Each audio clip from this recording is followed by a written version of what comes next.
Syria nowadays is the center of the world's attention. The country's rich culture and heritage is in danger, and Syrians find themselves in the face of the ugliest warfare that humanity has ever witnessed. So what is really going on in Syria?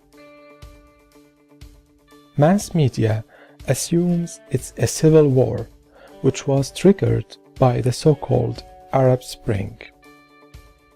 The Arab Spring is a brand which was invented to represent the free will revolt of people in the Arab world against their oppressive governments. Politicians and influential media adopted this brand and promoted it intensively.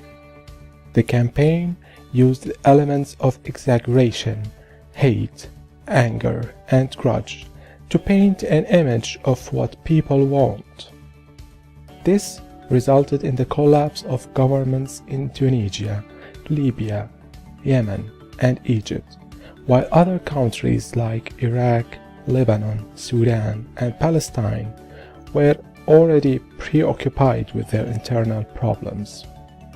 Ironically, while republics in the Arab world collapsed, monarchies that enjoy wealth in addition to US military presence were unaffected by the breeze of the spring, with the micro exception of Bahrain, where things went briefly out of control. In Syria, the brand did not have the same success, and the makers were not happy about it. An unprecedented flow of financing, arms, and intelligence turned the free will peaceful revolt recipe all of a sudden into an armed insurgency, sponsored, publicized, and controlled from abroad.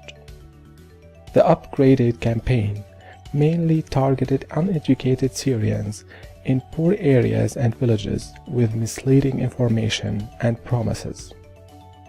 Borders of Turkey, Jordan, Lebanon, and the occupied land became a first-class terminal for foreign fighters coming from all over the world to join the holy war on the Syrian land.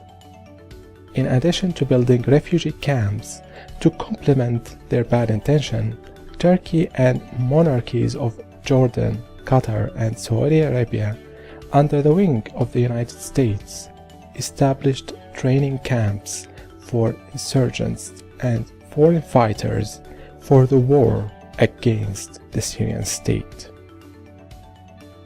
Mass media resorted by all means to emotional manipulation using data from anonymous sources and fake eyewitnesses to influence the public opinion and turn it against the Syrian state. Speaking in the name of Syrian people, the West, led by the United States, with the assistance and funding of regional monarchies, invested in the human tragedy and held conferences and special events to embrace the armed groups, which they labeled opposition. At the same time, the United States and the European Union imposed more sanctions on the Syrian economy, in parallel to merciless attacks on the Syrian currency to suffocate and blackmail the ordinary Syrian citizen. Armed groups occupied entire neighborhoods and villages across the country and used civilians as human shields. They seized factories and oil fields, smuggled antiquities and heritage across the open borders. The Syrian infrastructure recorded billions in losses and destruction. Public institutions, universities, schools, and antiquities were also a primary target. According to estimations by the US Pentagon in 2014, there are around 2,000 operating armed terrorist groups in Syria, and as you have seen, they are not coming from thin air. For decades, Syrians enjoyed peace and stability, and terror has become part of their daily life. Up until February 2015, 17,186 Syrian civilians, 1,867 among them are children, have died only by suicide bombing, random mortars and shells. Those include parents heading to their jobs, newborns, students at their schools and universities, and many others.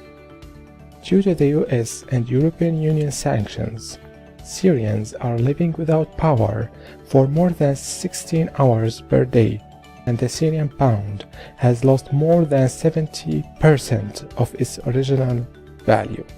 Syria residents are unable to travel for business or for tourism to most of the countries that label themselves as friends of Syria due to impossible visa restrictions. The UN estimates the number of Syrian refugees at 4 million.